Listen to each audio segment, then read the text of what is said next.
Alright, so WPC, driver board, MPU, and DMD controller. So driver board, my goodness, man. Not sure why people do it. I know Chris has mentioned this many times, but you know, there's absolutely no reason to replace all these capacitors, nor is there a reason to pull the bridge rectifiers. But people do it all the time, and this board came in quite a few jumpers here on the back. What I did is I went ahead and re-pulled everything here, and we had a total of 16 eyelet repairs. I guess apparently this is mod number 42 or something as far as cutting this trace here, which I had to repair. Underneath this socket, which was put in from whoever had done all this previous work here, there were, there was a two separate traces that go to one pin, or I guess go to and come off of one pin that had been severed, so that's been repaired. Believe it was two pins here on the GI header had been severed. Quite a bit of stuff. Anyways, so we went ahead and replaced all .156 headers here, so the power output GIN, the 2 GI out, the 2 AC in, and then also the 12 volts up top. MPU board here, we had one was an HC, the other was a HCT, which was causing the rows to lock on each and every column. So, you know, row one, or I'm sorry, the whole entire row to lock on. It's been a long day.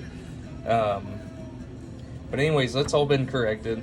Obviously, this board has had some previous work before, but I went ahead and replaced the power input header. The filter capacitor, I had to install an ASIC because there was none on this board. I installed NVRAM, as well as burnt a new Fishtails ROM. DMD driver board, we went ahead and rebuilt the high voltage section, and I went ahead and swapped out the filter capacitors just because I have those in stock. Probably not 100% necessary, but again, I had them in stock, so might as well.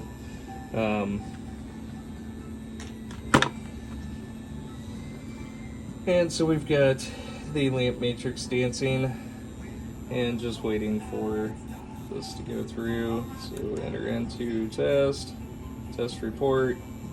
Time and date is not set, which I will have the customer set that himself. But we can go through the test.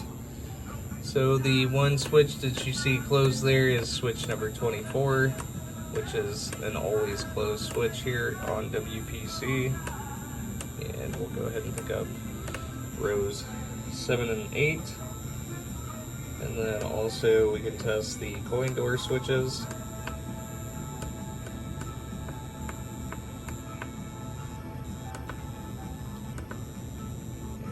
And to solenoid test.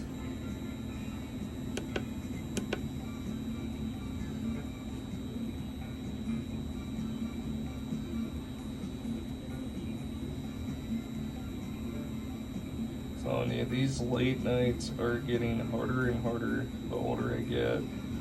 So that one that you see on there for a prolonged period of time is the real motor. And general illumination.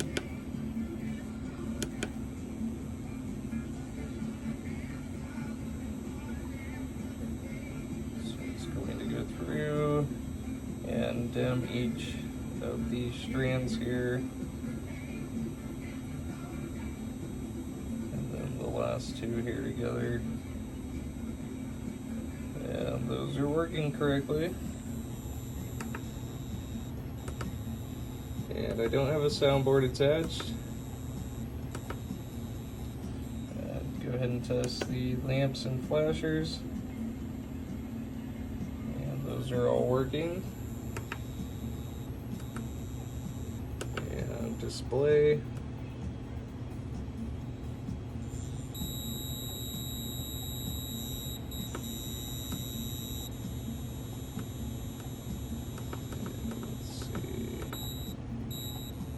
RAM test okay. So display board is working correctly. And that's actually all of the tests there. And I've already got this thing set up to free play. The strobing that you see there on the camera is not actually happening on the DMD. But there you are, already set to free play, and we're good to go on these boards. Thank you so much.